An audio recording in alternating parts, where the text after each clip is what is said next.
Have you ever wondered why you lie awake in the middle of the night, staring at the ceiling, feeling a deep, unexplainable emptiness? You replay conversations in your head. You analyze mixed signals.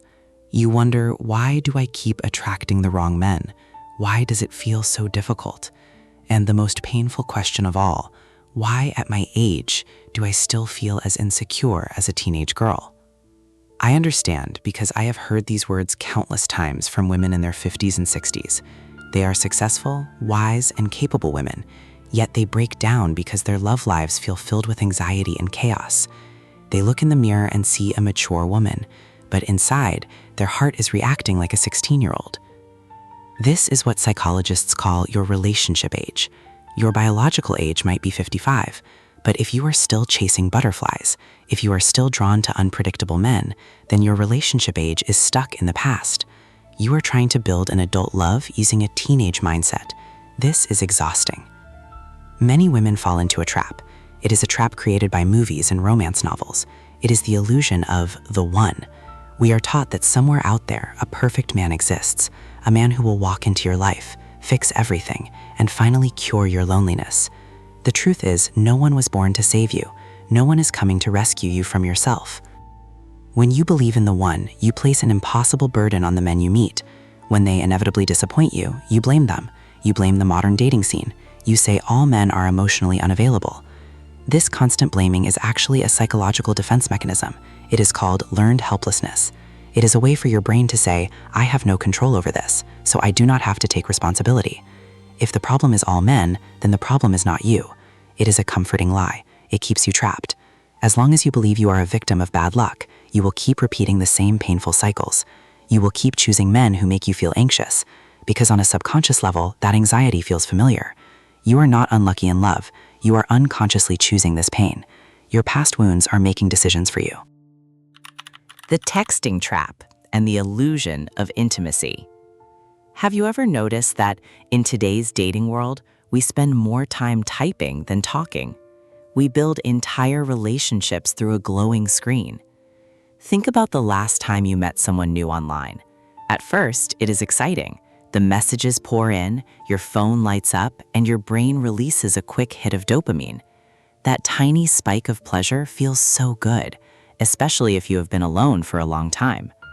But then, days turn into weeks. The texting continues. You share stories about your past, you talk about your children, you feel a deep connection forming. It is a false sense of emotional intimacy. You have never met him. Or maybe you have met once, but the relationship lives entirely on your phone. This is a very common trap for women entering the dating scene later in life. Imagine a woman like Sarah. She is 58 years old and a widow. She met a man on a dating app and they texted every single day for 2 months. She felt like she knew his soul. She felt so close to him. But whenever she suggested meeting for coffee, he always had an excuse. Sarah was confused. She felt a cortisol spike, a rush of anxiety every time he delayed a meeting. Yet she kept texting him. Why do we do this? Why do we accept crumbs of attention through a screen? Texting is a safe hiding place. It is a shield. For many women, stepping back out into the real world of dating is terrifying. We worry about our bodies changing, we worry about rejection, we fear looking foolish. Texting removes all of that risk. You don't have to be vulnerable, you can carefully craft every word. But this safety is an illusion. When you only communicate through text, you are not falling in love with a real man. You are falling in love with an idea. Your brain fills in the blanks. It creates a perfect fantasy of who he is. And when the reality inevitably falls short, you end up heartbroken. A man who truly wants you will want to see your face. He will not settle for being a pen pal. Misaligned attraction. Many women believe that true love must begin with fireworks. They chase that sudden rush, that immediate, intense connection. They call it chemistry. Think about the men you have been drawn to in the past. Have you ever noticed a pattern? You meet a kind man, a safe, reliable man who calls when he says he will, but you feel nothing. You tell your friends, he is nice, but there is just no spark. He feels boring. Then you meet someone else. He's unpredictable. He takes hours to text back. His attention is hot and cold, and suddenly, you cannot stop thinking about him. Your stomach is in knots. You feel those familiar butterflies. The truth is, those butterflies are not a sign of true love. They are your nervous system sounding an alarm. They are a sign of anxiety. In psychology, we call this trauma reenactment. For many women, especially those who grew up having to earn love, feeling unsettled feels normal. If a parent was emotionally distant or inconsistent, your brain learned a painful lesson. It learned that love is a struggle. It learned that love must be chased. So when you meet a man who is emotionally unavailable, your subconscious recognizes that familiar pain. It feels like home. Your brain confuses that anxiety with attraction. You mistake the fear of losing him for the feeling of loving him. This is a deep reflection of your self-worth. When a woman operates from a place of low self-esteem, she misinterprets a man's behavior. She views his distance as mysterious and alluring. She views his inconsistency as a challenge. She thinks, if I can just win him over, then I am truly valuable. At the same time, she views a man's genuine care as clingy or weak. She pushes away the secure love she actually deserves. Imagine a woman like Diane. She is 61 years old and divorced for 10 years. She met a wonderful man who treated her with profound respect. He planned thoughtful dates, but Diane ended it. She told me it was just too easy. There was no passion. Diane was addicted to the roller coaster. She did not know how to exist in a peaceful relationship. Peace felt empty to her. She confused emotional stability with a lack of passion. But true emotional intimacy does not require chaos. The apple and pear tree theory. Many women believe that if they just love a man enough, he will eventually change. We see a man's potential, and we fall in love with who he could be, rather than who he actually is right now. This is a painful cycle. You find yourself exhausted. You think, if I am just more patient, if I am more understanding, he will finally open up. You wait for him to become the partner you need. But days turn into months, and he is still exactly the same. In psychology, this is where we must practice radical acceptance. It means accepting reality exactly as it is, without trying to control it or wish it were different. Imagine you are walking through an orchard. You are craving an apple. You find a tree, sit down beneath it, and wait. You water it. You prune the branches. You talk to it. But eventually, a fruit falls, and it is a pear. You cannot be angry at the pear tree for giving you a pear. It is simply doing what it was designed to do. It cannot produce an apple, no matter how much you care for it. The same applies to relationships. If you want a man who communicates openly and who makes you feel secure, that is an apple. But if you are sitting under a man who is inconsistent, distant, and avoids commitment, you are sitting under a pear tree. You cannot love a pear tree into giving you an apple. Imagine a woman like Margaret. She is 59. She spent 5 years with a man named Richard. Richard was charming, but he never wanted to talk about the future. Whenever Margaret brought them moving in together, he would shut down. He would say, "Let us just enjoy the moment." Margaret stayed. She thought her unwavering loyalty would eventually convince him to commit. She viewed his emotional distance as a challenge. She thought, challenge accepted. But trying to change a man who is emotionally unavailable is not an act of love. It is actually a subtle form of ego.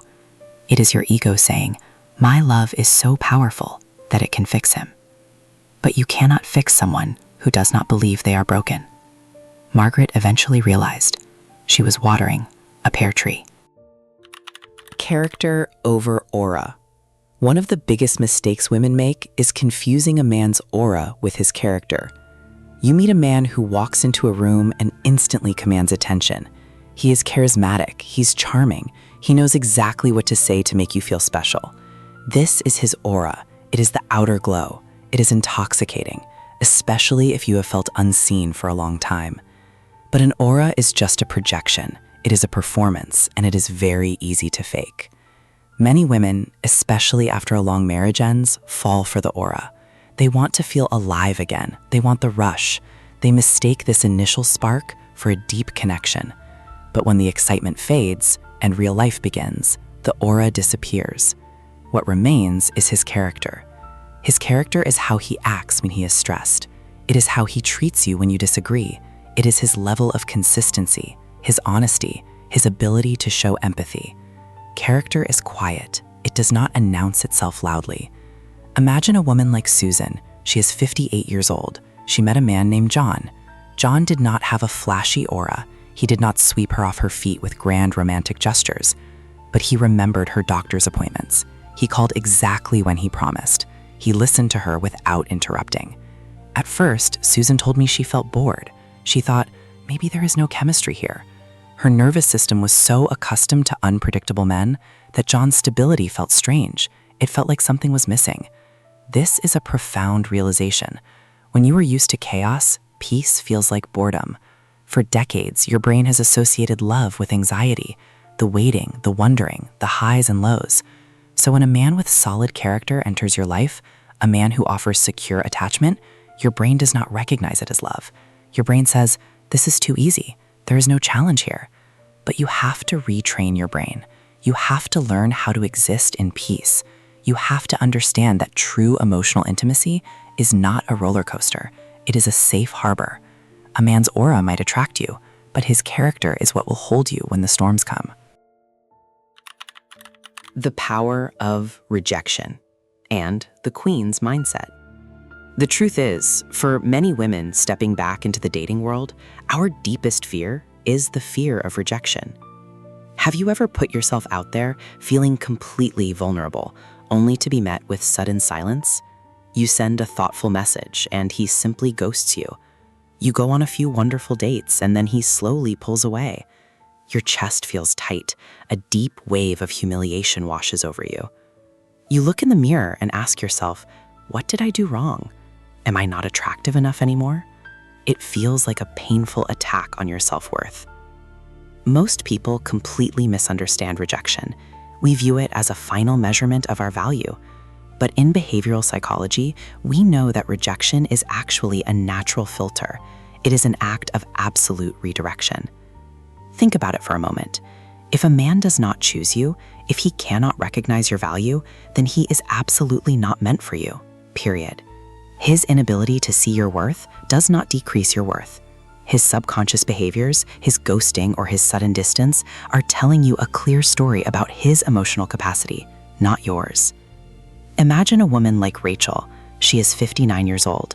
After her children left the house, she decided to try dating again. She met a man who seemed incredibly compatible. They shared deep conversations. She felt a real sense of emotional intimacy forming. But after 6 weeks, he completely stopped calling. Rachel was devastated. She felt the urge to chase him. She wanted to demand an explanation. But then she realized a harsh truth. Chasing a man who is walking away means abandoning yourself. Rachel had to build what we call the resilience muscle. At this stage in our lives, the quality of our love and the quality of our peace is directly tied to how quickly we can bounce back from rejection. Every time a door closes and you choose not to internalize the blame, that muscle grows stronger. You stop viewing yourself as a victim of modern dating. You start viewing rejection as a precious gift, a gift of saved time. This is the absolute core of a queen's mindset. A high-value woman operates with profound nonchalance when a man walks away. She does not panic. She does not lower her standards just to win back his attention. She embraces a fundamental truth. Stop chasing and start choosing. You are the prize. You are not a job applicant hoping a man will hire you. You are the CEO of your own life. You get to decide who earns a seat at your table. When you fully embrace this mindset, rejection loses its power over you. You become emotionally untouchable. You build an internal foundation so solid that no man's indecision can ever break it. Bringing all these pieces together requires a fundamental shift in how you view the very definition of love. You must stop waiting for a hero to sweep you off your feet. You are the architect of your own joy. Love is not a static destination. It is a living, breathing garden that requires daily care. It is a verb that you must practice with yourself before you can ever truly share it with another. The reality is that your love life is a reflection of your internal belief system. When you decide that you are the prize, when you stop compromising your standards for the sake of companionship, You stop accepting the breadcrumbs of affection. You stop settling for men who are only present when it is convenient. You start demanding the consistency, the respect, and the emotional intimacy that you truly deserve. True love does not begin when you finally find the perfect man. It begins the very day you decide to become the one for yourself. Now, I want to hear from you. What is the one lesson about self-worth that you wish you had learned years ago? Share your story in the comments. Your wisdom might be the exact spark that helps another woman reclaim her own power. If you found this video helpful, please do not forget to like and subscribe for more insights on relationships and human behavior. Thank you for watching, and remember, you are the prize you have been searching for all along. I will see you in the next video.